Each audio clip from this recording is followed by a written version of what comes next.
السلام علیکم ورحمۃ اللہ وبرکاتہ۔ ہم سورۃ البقرہ کر رہے تھے، آئیے آگے آیات کا ترجمہ دیکھتے ہیں۔ اعوذ باللہ من الشیطان الرجیم، بسم اللہ الرحمن الرحیم۔ اور قالو انہوں نے کہا، کونو تم ہو جاؤ، ہودن یہودی، او یا نصارا عیسائی، تہتدوا تم ہدایت پا جاؤ گے۔ قل کہہ دے، بلکہ ملتا دین ابراہیم حنیفاً توحید پرست، اور ما نہ کانا وہ تھا من المشرکین شرک کرنے والوں میں سے۔ اور اس کا ترجمہ ہے، اور وہ کہتے ہیں کہ یہودی یا نصرانی ہو جاؤ تو ہدایت پا جاؤ گے۔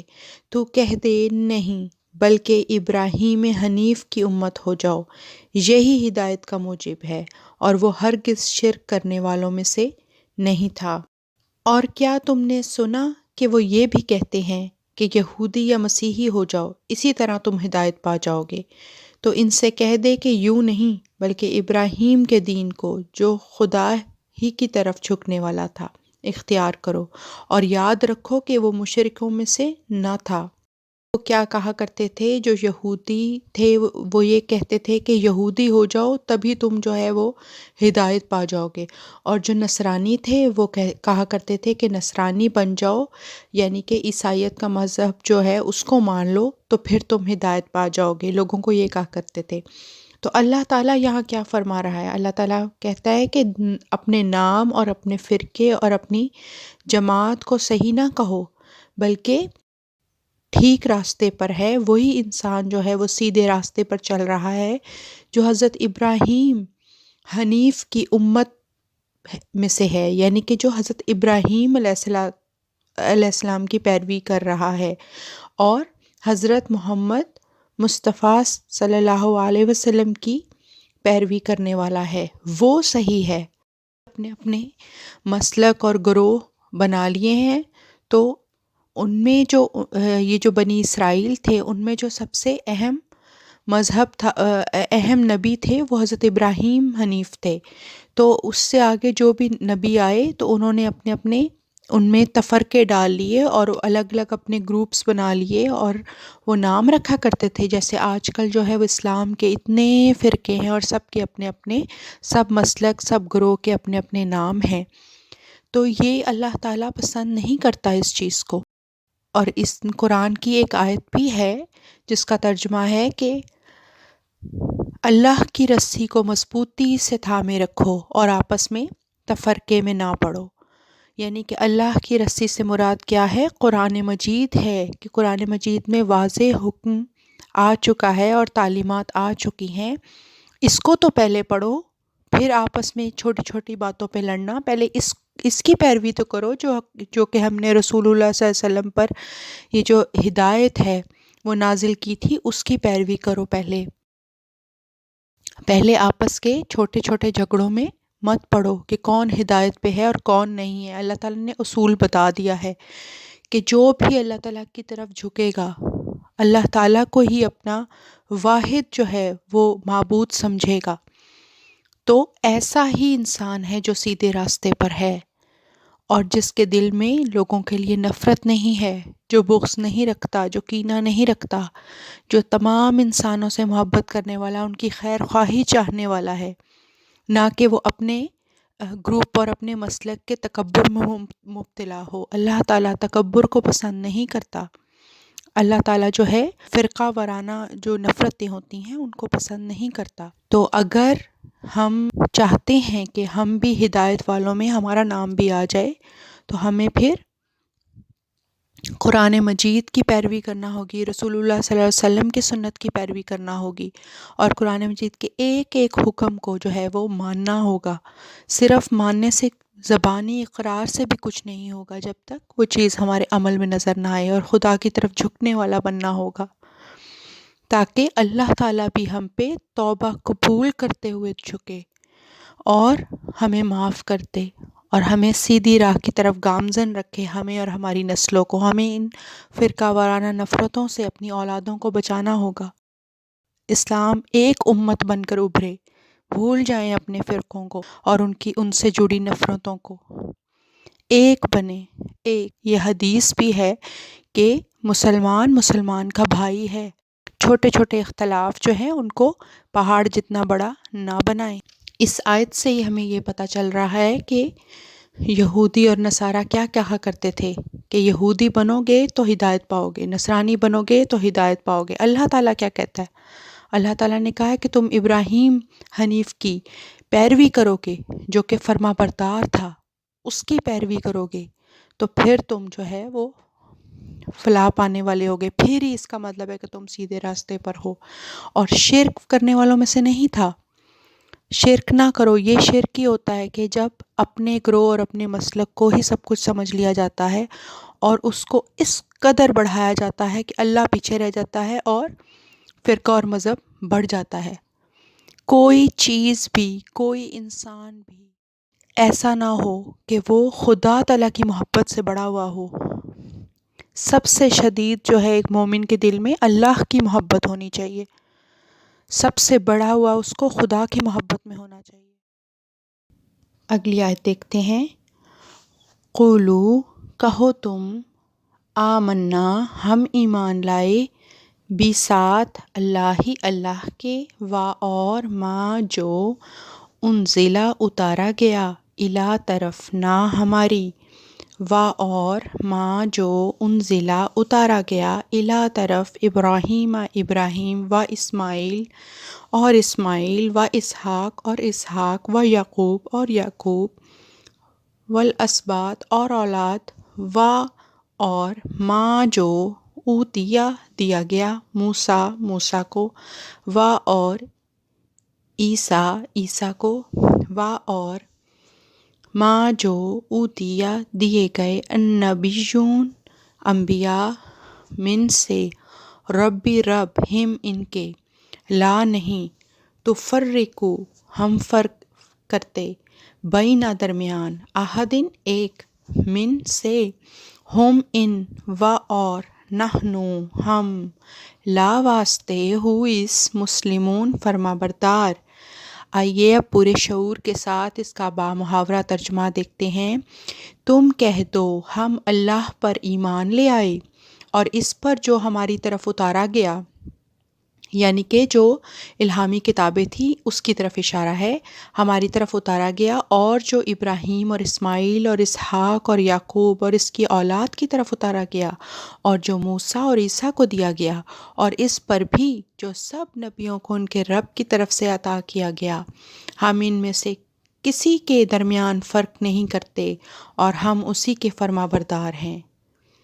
تم کہو کہ ہم اللہ پر اور جو کچھ ہماری طرف اتارا گیا ہے اور جو کچھ ابراہیم، اسماعیل اور اسحاق اور یعقوب اور اس کی اولاد پر اتارا گیا تھا، اور جو کچھ موسیٰ اور عیسیٰ کو دیا گیا تھا، اور اسی طرح جو کچھ باقی انبیاء کو ان کے رب کی طرف سے دیا گیا تھا، ان تمام وحی پر ایمان رکھتے ہیں۔ ہم ان میں سے ایک نبی اور دوسرے نبی کے درمیان کوئی بھی فرق نہیں کرتے اور ہم اسی کے فرما بردار ہیں۔ اب دیکھیں اللہ سبحانہ و تعالیٰ کی طرف سے ہمیں کیسا میسج ملا ہے اس ایک آیت میں۔ اس ایک آیت میں اللہ تعالیٰ کو ہم سے کیا مطلوب ہے؟ صرف اتنا ہی کہ ہم اللہ کی وحی یعنی قرآن مجید پر ایمان لائیں، اور جو نبی حضور صلی اللہ علیہ وسلم پر ایمان لائیں، اور جو نبی ان سے پہلے آئے تھے ان سب پر بھی ایمان لائیں، اور تمام نبی جو اللہ تعالیٰ نے بھیجے ہیں ان پر ایمان لائیں، اور ان پر جو الہامی کتابیں اتاری کی یعنی کہ انجیل اور توریت اور زبور، ان پر بھی ایمان لائیں۔ مطلب ایک دوسرے کا تقابل نہ کریں، نبیوں کا آپس میں تقابل نہ کریں، جو ہے تمام اللہ کے نبی ہیں اور ان پر ایمان رکھیں، اور کیا کہیں کہ ہم اللہ کے فرما بردار ہیں۔ ہم یہ کہیں کہ ہم تو اللہ کے فرما بردار ہیں جس نے ہمیں ہدایت دی نبیوں کے ذریعے اور اپنی الہامی کتابوں کے ذریعے۔ اگلی آیت دیکھتے ہیں۔ پس ان اگر آمنو وہ ایمان لائیں، بھی ساتھ مثلی مانند، ما جو آمنتم تم ایمان لائے بھی ساتھ ہی اس فاپس قدی یقیناً اہتدوا وہ ہدایت پا گئے، وا اور ان اگر تولوا وہ پھر جائیں، فا تو انما محض ہم وہ فی میں شقاقن مخالفت، فا پس سا ضرور یا عنقریب، یکفی وہ کافی ہوگا، کا تجھے، ہم ان، اللہ اللہ، وا اور ہوا السمیع العلیم وہ خوب سننے والا، العلیم خوب جاننے والا ہے۔ آئیے ترجمہ دیکھتے ہیں با محاورہ۔ پس اگر وہ اسی طرح ایمان لے آئیں جیسے تم اس پر ایمان لائے ہو تو یقیناً وہ بھی ہدایت پا گئے، اور اگر وہ اس سے منہ پھیر لیں تو وہ عادتاً ہمیشہ اختلاف ہی میں رہتے ہیں، پس اللہ تجھے ان سے نمٹنے کے لیے کافی ہوگا، اور وہی بہت سننے والا اور دائمی علم رکھنے والا ہے۔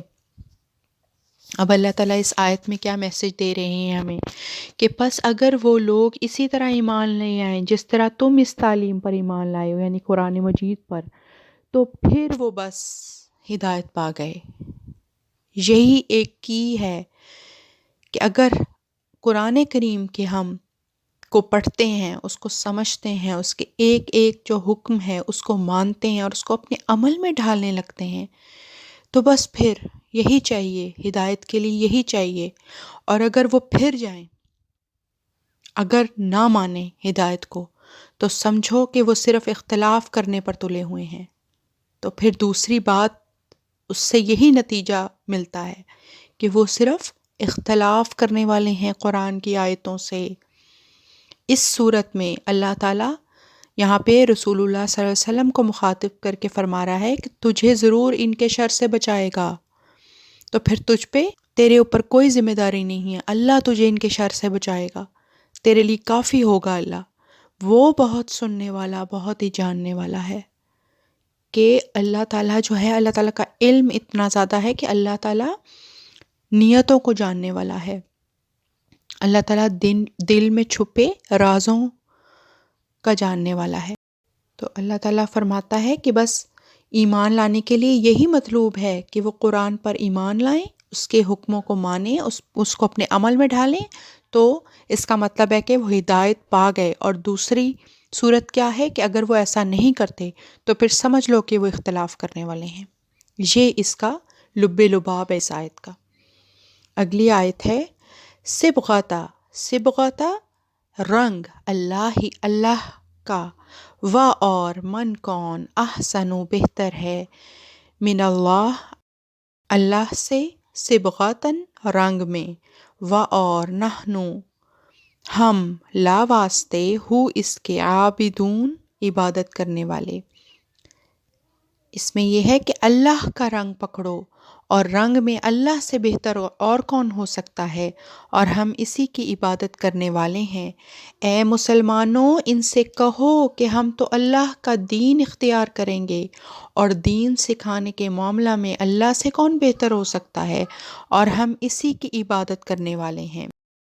صبغہ کے معنی ویسے تو رنگ کے ہیں، لیکن ادھر مراد دین ہے، یا ملت یا فطرہ، جو اس لفظ کے آخر کی زبر سے جو مفعول بہ کا نشان ہے ظاہر ہے۔ نتبع صبغۃ اللہ، یعنی ہم اللہ تعالیٰ کا دین اختیار کریں گے۔ تو اللہ تعالیٰ کا رنگ پکڑو، اللہ کا رنگ پکڑو، اللہ، یا یہ بھی قرآن کہتا ہے کہ اللہ کا تقوی اختیار کرو، یہاں اس سے مراد تقوی بھی ہو سکتا ہے کہ اللہ کا تقوی اختیار کرو، اللہ کا دین اختیار کرو۔ اس سے بہتر اور کیا چیز ہو سکتی ہے کہ جو دنیا میں بھی بہتری ہو، جو بہتری پیدا کرے دنیا میں بھی اور آخرت میں بھی، جو ہے ہمارے لیے اجر و ثواب کا باعث ہو۔ اس سے بہتر اور کیا چیز ہو سکتی ہے؟ اور اس کے لیے ہمیں مدد بھی اللہ ہی سے مانگنی ہے۔